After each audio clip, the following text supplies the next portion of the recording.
Apakah engkau hendak menciptakan makhluk yang akan membuat kerusakan dan saling menumpahkan darah?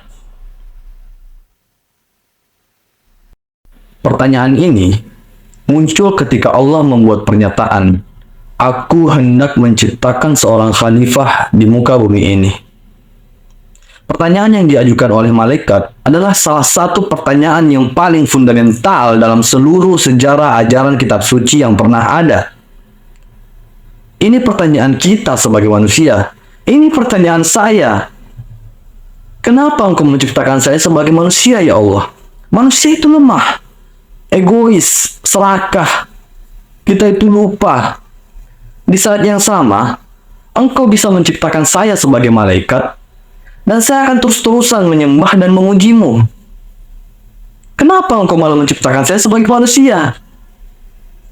Tapi topik kita kali ini tidak akan membahas tentang alasan penciptaan manusia. Kita hanya akan sedikit berpikir tentang ayat ini dari perspektif yang lebih filosofis. Topik ini pernah disinggung oleh Dr. Jeffrey Lang, seorang profesor matematika dari University of Kansas, dalam perjalanannya ketika mulai belajar tentang Islam. Pertanyaan yang diberikan oleh malaikat bukanlah sebuah bentuk kritik kepada Allah, melainkan merujuk kepada kebingungan dan ketidaktahuan karena keterbatasannya. Dalam ayat selanjutnya, Allah kemudian mengajarkan Adam berbagai macam ilmu pengetahuan. Dan setelah itu Allah memberikan ujian dalam bentuk pertanyaan tentang berbagai hal. Dan malaikat tidak bisa menjawab ini. Malaikat tidak tahu apa-apa. Tapi Adam, sebagai manusia pertama, dia berhasil menjawabnya. Ini adalah salah satu potensi unik yang dimiliki oleh manusia. Kecerdasan, pengetahuan, dan kemampuan berpikir. Jawaban Allah terhadap pertanyaan malaikat adalah, "Sesungguhnya aku mengetahui apa yang tidak kamu ketahui." Kalau dalam bahasa terkini ini mungkin kayak seperti, "I know exactly what I'm doing." Kayak, kamu diam aja udah, saya tahu kok apa yang saya lakukan. Ini memberikan pesan penting, karena ini adalah bentuk pengakuan atas kebesaran Allah yang mencangkup segala sesuatu. Allah mengetahui segalanya, termasuk potensi kebaikan dan keburukan dari setiap ciptaannya. Keputusan Allah dalam menjadikan manusia sebagai khalifah memiliki tujuan dan nilai yang lebih tinggi, yang mungkin tidak bisa dipahami sepenuhnya oleh malaikat, bahkan oleh manusia. Keberadaan manusia sebagai khalifah adalah sebagai bentuk ujian bagi mereka dalam menggunakan kebebasan dan pengetahuan yang diberikan oleh Allah dengan bijaksana dan bertanggung jawab.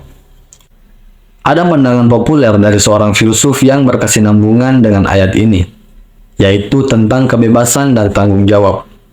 Seorang filsuf Jean-Paul Sartre misalnya berbicara tentang kebebasan mutlak. Menurutnya, manusia bebas dalam bertindak, tapi harus bertanggung jawab atas pilihan-pilihannya.